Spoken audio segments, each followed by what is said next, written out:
Hi guys, so I'm just gonna give a little bit of a preface before this video starts. I actually filmed this a very long time ago. It was before we got married and before we changed the channel to the Nichols. Like, it was still my channel, and so I just wanted to say that I didn't want to make this, like, I didn't want to allow this video to go to waste. I kind of just had edited it and then forgot to post it because of all the wedding stuff.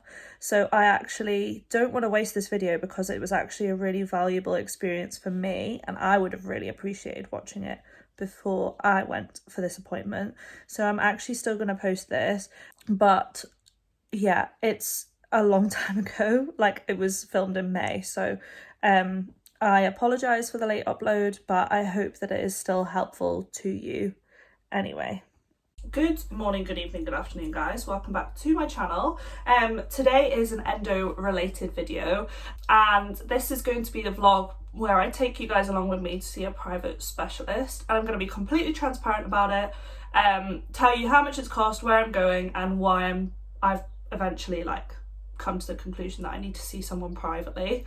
So yeah, I'm going to spill all in this video and just take you along with me because I had absolutely no idea when it came to this, and it was something that I really thought about, prayed about for a long time. So yeah, let's go. So I'm just going to chat to you while I cut up this apple. I am a little bit obsessed with pink lady apples at the moment. I don't know what it is, but I'm just going through a phase. But as you can tell, I have paid to see a private specialist. So I will be seeing a private specialist on the 31st of May.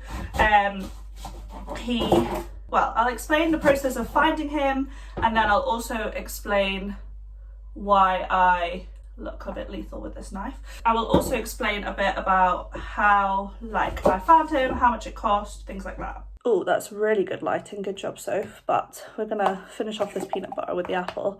So I am going to the Spire Endometriosis Clinic in Edinburgh.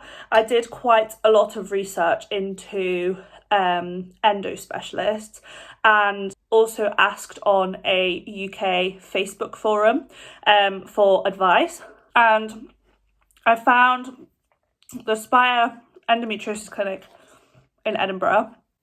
I'm going to adjust this lighting, I think that's better.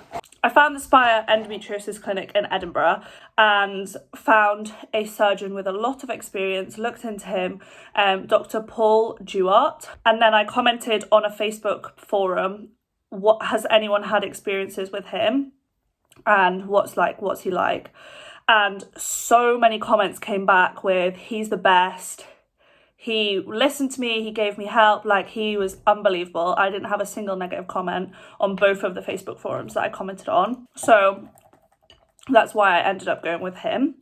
Why am I going to see a private specialist? So I did an endometriosis recap video recently on my channel in which I said that my post-op checkup was an absolute waste of my time. I discovered that I'd actually had adhesions in my endometriosis that they hadn't originally told me about, and when I was asking questions about things, they weren't able to answer them. So because of that, it just left me feeling really not cared for. So I looked into the person who did my surgery, and turns out she's actually an early pregnancy specialist, not an endo specialist. They didn't look everywhere that I wanted them to look because I was having bowel endo symptoms and they weren't looking there.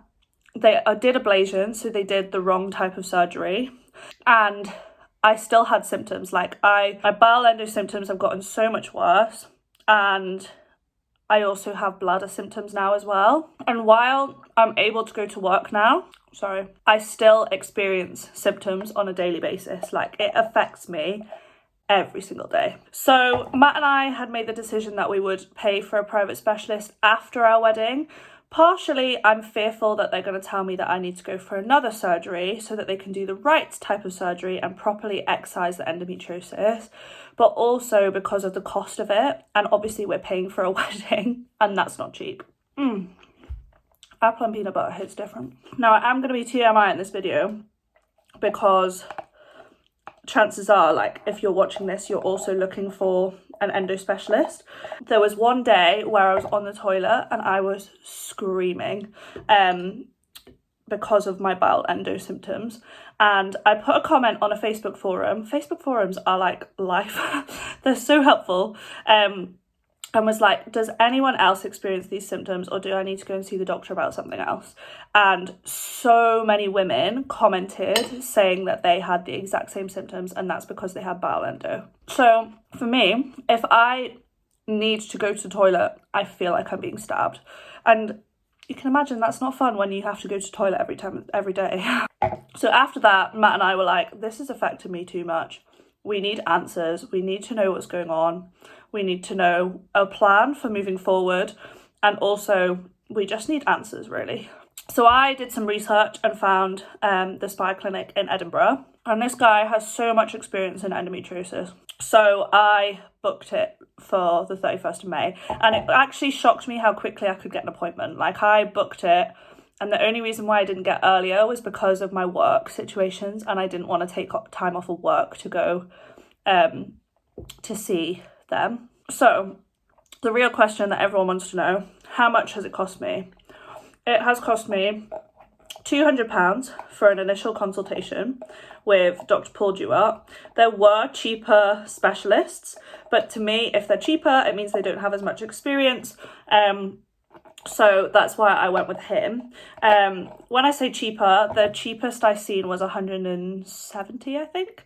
So yeah, I just went with Paul Duart because he was the best, and I'm actually at the point where I need answers. Like, this is affecting me on a daily basis. This is my health. I kind of want to be able to go to the toilet without being in pain.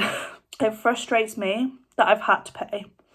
Second of all, I hope, like, there is a part of me which is like, I've been dismissed by this many doctors. If I'm paying for it, I hope I don't get dismissed again. But I've read enough reviews from him that, like, suggest that I won't be dismissed. A lot of people said that he actually listened to them, and that he did their surgery or things like that. I had to pay the £200 up front. If I don't make the appointment, I lose that £200. It said that further follow-up appointments will only never exceed £150. I'm hoping I don't need that. However, I have heard that he can put you on his NHS list.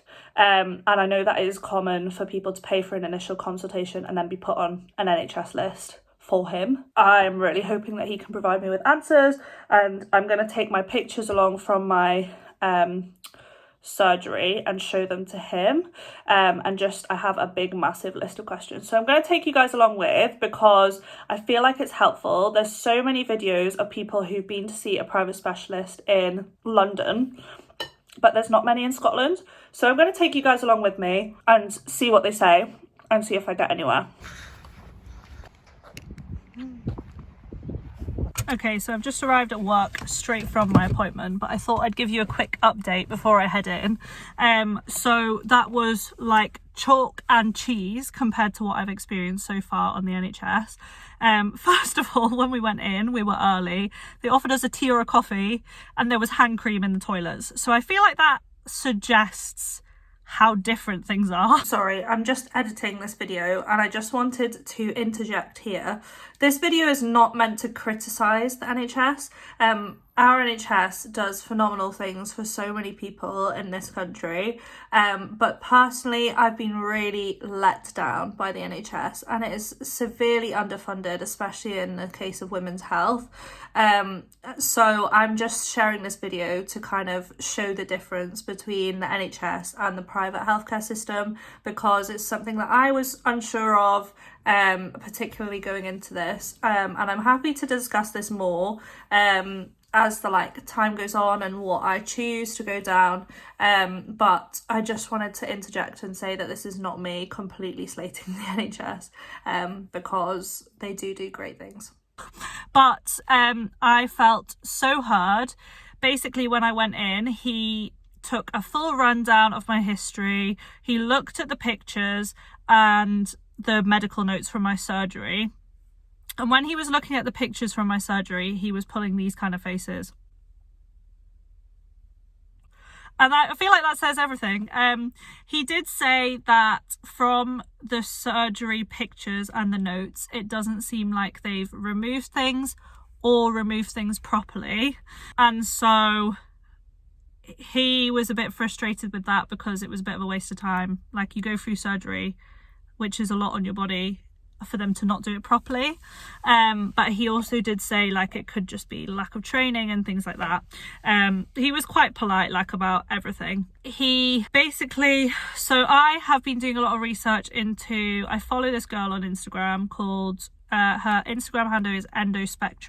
She's another Sophie, great name, and she's been doing something called the AIP diet, or the autoimmune protocol, for her endometriosis, and she has seen complete changes. I'm actually going to put some like pictures or screen recordings on here, because like if you're interested, go and follow her page. She's also got a YouTube channel explaining the autoimmune protocol diet, and explaining like she does like weeks in a life and stuff like that. Like, she's traveled on the AIP diet and stuff like that, and I am going to give that a go. It basically is 30 days of restricted like foods, and then you reintroduce one food at a time.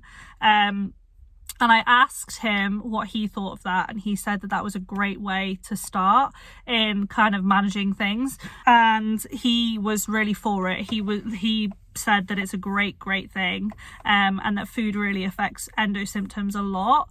So I'm going to start that when we come back from honeymoon, because it's now not enough time before the wedding to basically do the diet, because you need the full 30 days plus the reintroduction phase. So it really is like a long time.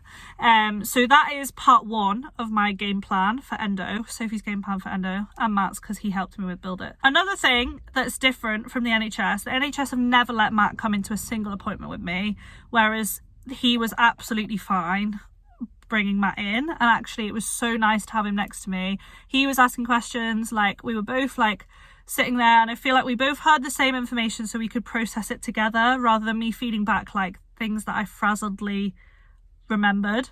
So that was really helpful. So basically he's given me a game plan. I am going to go and do some research into the drugs and the treatment methods that he said. Basically option one is to go for a proper surgery where they're going to excise everything properly, look everywhere, and actually do the proper surgery, which would give me a complete blank slate. We would be starting from scratch. That's like option one. And option two is a more hormonal like side, where I can either come off my pill to see what the issue is, because at the moment he said like the pill's masking my symptoms, so he doesn't actually know whether or not my symptoms are really bad or like anything. So option two is come off the pill and then either go on something to stop my hormones or something called Dienogest, which I want to do more research into these two because I've not heard too much about them. I know someone on Instagram who has done the chemical menopause side of things. I did ask about fertility, and it shouldn't impact my fertility is what he said. So I'm gonna actually maybe message her and ask about the chemical menopause side of things and what she's experienced with it, and do a bit more research into that, because to be honest I don't actually know which one. But I think until I've started the AIP diet, I'm not gonna know timings for either of these things. Like, I could do the AIP diet and be so much better with my symptoms that it's actually manageable, but then I also could find that because I've not had the blank slate with the excision surgery, it might not be. So it's kind of still a decision that myself and Matt have to make, because it affects him just as much as it affects me. But I feel so much better with the information that I've received. I feel so much more clued up. I feel like I've actually been heard, and I feel like this was a completely different experience compared to the experiences I've had on the NHS before. So I am absolutely impressed. Obviously, if I was to go for surgery with him, it would be an expense, which also is a contributing factor. I do believe that they do 0% finance options, so I could pay it monthly. But then, yeah, I just need to do a lot of research into the other route, because there is something that is not sitting right with me about stopping my hormones. Although he says it's completely safe, to me it just seems a bit like, and although I am on the pill, I was hesitant to do that because of the hormone side of it. So I'm not sure. I need to do the research. If you've experienced anything with Dienogest, or what's the other drug, if I can read his handwriting, Desapeptyl, if you've experienced anything with them, please can you leave your comments below and tell me what your experiences were, because that would be really, really helpful for me. So yeah, thank you so much for watching, and I will speak to you in the next video.